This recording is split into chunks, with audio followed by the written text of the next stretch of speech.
স্বামী বিবেকানন্দ বিদ্যা মন্দির তার যিনি চেয়ারম্যান শ্রীযুক্ত মানস ঘোষ মহাশয় উপস্থিত রয়েছেন এবং তাঁরই সুযোগ্য তত্ত্বাবধানে এই স্কুল তথা আজকে যে অনুষ্ঠান চলছে তাতে আপনাদের মতো আমার আনন্দ হচ্ছে। শ্রীমতী অনুশ্রী মহাপাত্র একটু আগে বক্তৃতা দিয়েছেন তার নিজের জীবনের আলোকে। মঞ্চে উপস্থিত রয়েছেন শ্রীমতী সুতপা ঘোষ আর সমস্ত যারা সজ্জন এবং অভিভাবক অভিভাবিকা তাদেরকে আমি সশ্রদ্ধ নমস্কার জানাই।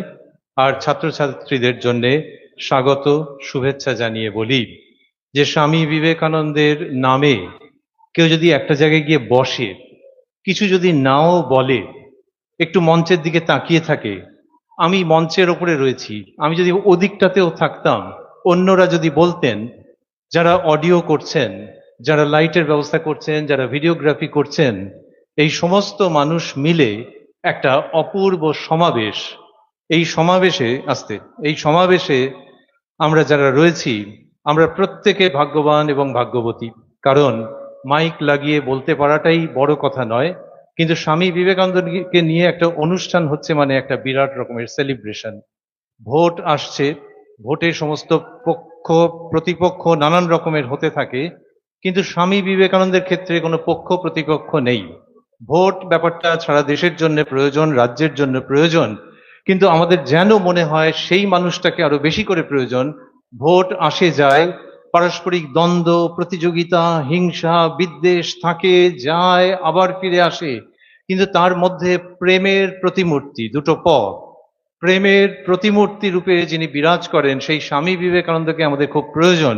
সুতরাং যিনি কিনা এই পুরো সমাবেশটার মধ্যে, এই পুরো গ্যাদারিংটার মধ্যে চুপ করে বসে আছেন, এই মাঝখানে আলো রয়েছে, আমি বেশিরভাগকেই দেখতে পাচ্ছি, এদিকের তাদেরকে আন্দাজে আন্দাজে বুঝতে পারছি, কিন্তু যারা রয়েছেন তারা যেভাবেই হোক এই আলোকিত অবস্থাতে থাকুক বা অনালোকিত অবস্থায় থাকুন, বিশ্বাস করুন, আমি দৃঢ়ভাবে বিশ্বাস করি যে স্বামী বিবেকানন্দ আমাদের প্রত্যেকের মনোজগৎকে আলোকিত করে রেখেছেন। তার কারণ তিনি মানুষকে ভালোবেসেছেন, তিনি মানুষের উত্তরণের কথা বলেছেন। সিঙ্গুর নিয়ে অনেক রকমের বিতর্ক হয়েছে, ইতিহাসে নানান রকমের কারণে সিঙ্গুরের নাম এসেছে, কিন্তু আমার মনে হয় কি জানেন, ভবিষ্যৎকালে ওই সমস্ত নানান ঘাত প্রতিঘাত, সেগুলো যেরকমই হোক না কেন, সেগুলো আস্তে আস্তে স্তিমিত হবে, আস্তে আস্তে মিলিয়ে যাবে, এবং এই যে সিঙ্গুরের বিবেকানন্দ বিদ্যা মন্দির এবং এই ধরনের যে সমস্ত উদ্যোগ, বিশেষ করে এই বিদ্যা মন্দির, বিদ্যার আলয়, বিদ্যার মন্দির, এই রকমের প্রতিষ্ঠান জলজল করে বিরাজ করবে। মানুষের মধ্যে যে দেশ বিদ্বেষ হিংসা, এগুলো আস্তে আস্তে চলে যায়, কিন্তু একটা ছেলে বা একটা মেয়ে যদি একটা প্রতিষ্ঠান থেকে বেরোয় এবং সে যদি ঠিক মতো মানুষের মতো হয়ে দাঁড়ায়, তাহলে সে শুধু তার পরিবারকে, তার শিক্ষক শিক্ষিকাকে গৌরবান্বিত করে না, একটা অঞ্চলকে আলোকিত করে দেয়, যে আলোটা ম্যাপের মধ্যে এমনি দেখতে পাওয়া যায় না, কিন্তু মানুষের হৃদয়ের মধ্যে থাকে। স্বামী বিবেকানন্দ আমাদের সেইভাবে আলোকিত হতে বলছেন। কি সুন্দর ইংলিশে বলছেন, rise awake and stop not till the goal is reached. Bangla করা হয়েছে, ওঠো জাগো এবং লক্ষ্যে না পৌঁছানো পর্যন্ত থেমো না। এই লক্ষ্যটা কি? স্বামী বিবেকানন্দের যে লক্ষ্য, আমাদের যেমন চশমার দুটো দিক থাকে, দুটো চোখ থাকে, দুটো চোখ মিলিত ভাবে আমরা ঠিক ঠিক দেখতে পাই। একটা চোখকে যদি বন্ধ করে রাখি তাহলে দেখাটা ঠিক ঠিক মতো হয় না, অনেক সময় আবঝা আবঝা হয়ে যায়। দুটো চোখ থাকলে, যে স্বামী বিবেকানন্দের দুটো চোখ, এবং তার যে চোখ সে অসাধারণ। কেউ যদি গুগল ইমেজের মধ্যে সেই চোখ দেখেন, কেউ যদি মূর্তির মধ্যে দেখেন, কেউ যদি এই বিবেকানন্দ বিদ্যা মন্দিরের ঠাকুর ঘরে গিয়ে স্বামী বিবেকানন্দের দিকে তাকান, তার চোখ দুটি অপূর্ব। সারা পৃথিবীর লোক বলেছেন যে বিবেকানন্দের চোখ তার তুলনা মেলা ভার। এই চোখ দুটোর মধ্যে তিনি কি দেখছেন আমরা কি করে বলবো, কিন্তু আমাদের খুব মনে হয় সেই চোখ দুটো দিয়ে, একটা চোখ দিয়ে যেন তিনি ভগবানকে দেখছেন, আরেকটা চোখ দিয়ে আরেকটা বস্তুকে দেখছেন, যেটাও ভ দিয়ে শুরু, এবং তার নাম হচ্ছে ভারতবর্ষ। ভগবান এবং ভারতবর্ষ, এই দুটো নিয়ে স্বামী বিবেকানন্দের বিশ্বপ্লাবী, বিশ্বগ্রাসী, বিশ্বকে উদ্বোধিত করবার, বিশ্বকে অনুপ্রাণিত করবার, বিশ্বকে জাগ্রত করবার দৃষ্টি। স্বামী বিবেকানন্দ ভগবানের কথা বলেছেন, শ্রীরামকৃষ্ণের কাছে গিয়ে বলেছেন, কতটা চ্যালেঞ্জ দেওয়ার মতো একটা কলেজের ছাত্র তিনি, তিনি বলেছেন যে মশাই আপনি কি ঈশ্বরকে দেখেছেন? কি সাংঘাতিক একটা অসাধারণ উক্তি, যে একজন প্রাজ্ঞ মানুষ, একজন সাধু সন্ন্যাসীর মতো পরমহংস, তাকে গিয়ে বলছেন মশাই আপনি কি ঈশ্বরকে দেখেছেন? রামকৃষ্ণদেব সেই কথার উত্তরে বলেছিলেন, হ্যাঁ দেখেছি, এই তোমাকে যেরকম দেখছি তার থেকেও স্পষ্টভাবে দেখেছি, আর তুমি যদি চাও তোমাকে দেখাতেও পারি। এই স্বামী বিবেকানন্দ জানতেন যে ঈশ্বরকে দেখা বলতে কি বোঝায়, এবং তিনি সেই ঈশ্বরকে পরিষ্কারভাবে উপলব্ধি করবার জন্যে নিজের সমস্ত জীবন দিয়ে দিয়েছেন। তার থেকে বছর 4.5 ছোট সিস্টার নিবেদিতা, আগে মিস মার্গারেট নোবেল, পরে সিস্টার নিবেদিতা, তাকে বলেছিলেন যে আমি আমার গুরুদেবের সঙ্গে 6টি বছর সংগ্রাম করেছি এই ঈশ্বরের ব্যাপারটা জানবার জন্যে, এবং সেই জন্য এই পথের ইঞ্চি ইঞ্চি আমার জানা। I know every inch of the way. স্বামী বিবেকানন্দের ওই একটা চোখের কথা বলছিলাম, যেখান দিয়ে তিনি ভগবানের কথা বলছেন, সমস্ত মানুষের মধ্যে বিরাজিত যে ঈশ্বর, সেই সত্তার কথা বলছেন। এর থেকে বেশি যদি আমি বলি তাহলে মনে হবে যে এই মানুষটা বোধহয় বই থেকে কি বলছেন টলছেন, খুব গম্ভীর গম্ভীর হয়ে যাচ্ছে। সেই ব্যাপারগুলোকে মাথায় রেখে অন্য চোখের প্রসঙ্গে চলে আসবো। সেই অন্য চোখে স্বামীজি যেটা দেখছেন সেটা হচ্ছে যে ঈশ্বর বলো, আল্লাহ বলো, গড বলো, এই যে অস্তিত্ব, তাকে কি বড়রা গিয়ে শুধু মন্দিরে প্রণাম করবে, গির্জায় গিয়ে, মসজিদে গিয়ে প্রণাম করবে, আর বাচ্চাগুলো হাঁ করে তাকিয়ে থাকবে? তাহলে এটা কি শুধু বড়দেরই একটা ব্যাপার? তারা কি সমস্ত ভোগ টোগ দেয়, তারপর সব প্রসাদ খাই আমরা, কিন্তু কি যে করে মন্দিরের মধ্যে গিয়ে কিছু বুঝতে পারি না। তাহলে এটা কি ওই বড়দের লেভেলের ব্যাপার? স্বামী বিবেকানন্দ বলছেন যে না, এটা সেই অর্থে শুধু বড়দের লেভেলের নয়, এটা ছোটদের, বড়দের এবং সকলের। কখন? তখনই যখন আমরা বুঝবো যে অনেক জায়গা ঘুরে ঘুরে ঘুরে ঘুরে মন্দিরে যাওয়া, মসজিদে যাওয়া, এটা যেমন একদিক দিয়ে ভালো, তেমনি আরেক দিক দিয়ে চূড়ান্ত বোকা বোকা। কেন বোকা বোকা? তার কারণ হচ্ছে যে তুমি যে দেবতার কাছে গেছো, সেই দেবতা একদিনও তোমার সঙ্গে কথা বলেছে? একদিনও তোমার দিকে তাকিয়ে হেসেছে? তোমার প্রার্থনায় নড়ে চড়ে উঠেছে? কিছুই তো হয়নি। তুমি শুধু সারা জীবন ডেকে গেলে। কিন্তু ওই দেবতা সত্যি, আমি তোমাকে আহত করছি না, কিন্তু এর থেকেও বেশি জীবন্ত দেবতা আছে, তাকে তুমি সন্ধান করতে পারলে না। যদি বলে যে কেউ যে সেই জীবন্ত দেবতা কোথায়, তার উত্তরে স্বামী বিবেকানন্দ কি অসাধারণ কবিতার মতো লিখেছে। আমি জানি যে ছেলে মেয়েদেরকে জিজ্ঞেস করলে, আমি করছি না, অন্তত কয়েকটা হাত উঠতোই যে হ্যাঁ স্যার আমরা জানি। সেই কবিতাটা কি? বহুরূপে সম্মুখে তোমার ছাড়ি, কোথা খুঁজিছ ঈশ্বর, জীবে প্রেম করে যেই জন, সেই জন সেবিছে ঈশ্বর। কি অসাধারণ, হোয়াট আ ট্রিমেন্ডাস ডিক্লারেশন, যে জীবে প্রেম করে যেই জন, সেই জন সেবিছে ঈশ্বর, আর বহুরূপে সম্মুখে তোমার। আবার যদি সিঙ্গুরের মতো একটা জায়গাতে চলে আসি, বিভিন্ন কারণে আলোচিত, কিন্তু একটা একটা একটা একটা একটা খুব অসাধারণ পরিবেশ। আমি তো রাস্তায় আস্তে আস্তে দেখছিলাম, এর আগেও এসেছি অনেক বছর আগে, যে কি চমৎকার একটা পরিবেশ। এই পরিবেশ যেন মানুষকে হাতছানি দিচ্ছে, এই পরিবেশ যেন মানুষের সঙ্গে কথা বলতে চাইছে, এই পরিবেশ যেন মানুষের মধ্যে শুদ্ধতা জাগিয়ে তুলতে চাইছে। সেই যে পরিবেশ, তার মধ্যে যে মানুষকে আমরা দেখছি, সেই মানুষগুলো কি সবাই এরকম আলোর মধ্যে দাঁড়িয়ে মুখের সামনে মাইক নিয়ে বক্তৃতা দেয়? তা দেয় না। কেউ হয়তো বক্তৃতা ভালো করে নিজের ভাই বোন বাবা মার সঙ্গে ভালো করে গুছিয়ে কথা বলতে পারে না। কারোর পয়সা কড়ি আছে, এই 25শে ডিসেম্বর আসছে, সে অনেক সেলিব্রেট করবে, কলকাতায় কোথায় না কোথায় যাবে। আবার কেউ হচ্ছে যে 25শে, যত শীত পড়ছে, এই যে এবারেতে বলছে নাকি একটা কি এফেক্ট হবে এল নিনো, এবং তার জন্য প্রচন্ড ঠান্ডা পড়বে। তো কিছু কিছু মানুষ আছে যারা বলছে বাবু তোমাদের ওই 25শে ডিসেম্বর বুঝি না, কিন্তু যার জামা কাপড় আছে ওইটা দিয়ে কি এবারের শীতে পারবো? বুড়ো মানুষ ভাবছে যে এবারের শীতটা কি পার করতে পারবো, এবারের শীতে যে প্রচন্ড কষ্ট। তাহলে এই যে গরিব মানুষ, সেই গরিব মানুষের কথা আগে ভাববো, না 25শে ডিসেম্বর যিনি গিয়ে কেক কাটবেন আর নাচানাচি করবেন তার কথা ভাববো? সুতরাং তিনি বেঁচে থাকুন, কিন্তু গরিব মানুষ যেন আরো বেশি করে বেঁচে থাকে, গরিব মানুষ যেন আরো সার্থক ভাবে বেঁচে থাকে। স্বামী বিবেকানন্দ দেখাচ্ছেন যে আমাদের দেশের যে গরিব গুরব মানুষ, আমাদের দেশের যে সাধারণ মানুষ, তাদের মধ্যে এমন প্রাণ আছে, তাদের মধ্যে এমন ভাবে সবাইকে ভালোবাসতে পারার শক্তি আছে, সেটা হয়তো সে মাইক লাগিয়ে বলতে পারে না, পাঁচজনকে ইমপ্রেস করার মতো করে এক্সপ্রেস করতে পারে না, কিন্তু ওটাই হচ্ছে সত্যিকারের ভারতবর্ষ। তুমি বাইরে দেখছো নেশা ভাঙ করছে, আরে নেশা ভাঙ করছে, তার কাছে পয়সা কড়ি নেই, তাকে তোমার মতো শিক্ষিত করবার লোক সে ছোট বয়সে পায়নি, তার দারিদ্র্য রয়েছে, সেটাকে ভুলবার জন্য সে নেশা ভাঙ করছে। সুতরাং খবরদার, মানুষের যদি ক্রাইমের কথা বলো তাহলে তার ব্যাকগ্রাউন্ডের কথাও ভাববে। অতএব ওগুলো ছাড়ো, ছেড়ে ভারতবর্ষের যে মানুষ, সেই মানুষের মধ্যে সত্যিকারের জিনিস কোথায় আছে এটা দেখো। স্বামী বিবেকানন্দ কিরকম করেছেন, বলছেন যে ভারতবর্ষের মানুষের মধ্যে প্রাণ আছে। উনি যে ভারতবর্ষ ঘুরেছেন, খালি পায়ে সমগ্র ভারতবর্ষ ঘুরেছেন, পরবর্তীকালে একজন জিজ্ঞেস করেছেন যে আপনি তো গরিবের ঘরেও গেছেন, আপনি তো রাজপ্রাসাদেও গেছেন, আপনার সবচেয়ে ভালো লেগেছে কোথায়? তখন তিনি বলেছেন যে একজনের নাম হচ্ছে রামসানাইয়া, অদ্ভুত নাম। তো বলছে রামসানাইয়া আবার কে? তিনি বলছেন যে একজন বৈষ্ণব সাধু, ওর কিচ্ছু ছিল না, কিন্তু ওর বাড়িতে আমি অতিথি ছিলাম, ওই সময়টা আমার দারুণ আনন্দ কেটেছে। আর ওর একটা তালি দেওয়া ইয়ে ছিল, ঘটি ছিল। ঘটিটা মানে আমরা কি বলি, তাপ্পি মারা। তো তো সেই রকম একটা ঘটি ছিল, আর ও ওই ছোট ছোট টিক্কর করে দিত, মানে চাপাটি টাইপের জিনিস ও খেত, আমিও খেতাম। আর যখন খুব মনের আনন্দ হতো তখন ওই তালি দেওয়া যে ঘটিটা, তাতে পাথর ঠুকে ঠুকে সুন্দর গান গাইতো। ওই যে দিনগুলো রামসানাইয়ার কাছে ছিলাম, আমার খুব আনন্দে কেটেছে। এইখান থেকে সিনেমার ভাষায় যখন বলে যে কাট, কাট করে যদি আমরা চলে যাই কোথায়, আমরা যদি চলে যাই শিকাগো বিশ্ব বা কি বিরাট নাম, শিকাগো বিশ্ব ধর্ম মহাসম্মেলন, the great world parliament of religions. সেখানে স্বামী বিবেকানন্দ ইংলিশে ফাটাফাটি বক্তৃতা দিচ্ছেন, এবং সামনে এই আজকে যতজন আছেন মোটামুটি ওই রকম সংখ্যার অডিয়েন্স, এবং সেখানে স্বামীজির ইংরেজি বলা, তার ভারতবর্ষের বেদ বেদান্তের কথা বলা, তার অসাধারণ পাণ্ডিত্য, তার সন্ন্যাসী রূপ, সেটা দেখে লোকজন বিমোহিত যে স্বয়ং দেবতা যেন এইখানে নেমে এসেছেন। সেই স্বামী বিবেকানন্দ বলছেন যে ভারতবর্ষে আমার সবচেয়ে ভালো দিন কেটেছে কোথায়? কোনো রাজার কথা বললেন না, ঘোড়ার পিঠে চেপে রাজার সঙ্গে আমি যখন বনে গিয়েছিলাম শিকার করতে, ওইসব কিচ্ছু বললেন না। বললেন না যে আমি কোন একটা মন্দিরে অনেকক্ষণ ধরে বসেছিলাম। বললেন যে ওই দরিদ্র যে পরিব্রাজক, যে সাধু, যে ফকির রামসানাইয়া, তার বাড়িতে অত দারিদ্র্যের মধ্যে আমার খুব আনন্দে দিন কেটেছে রে।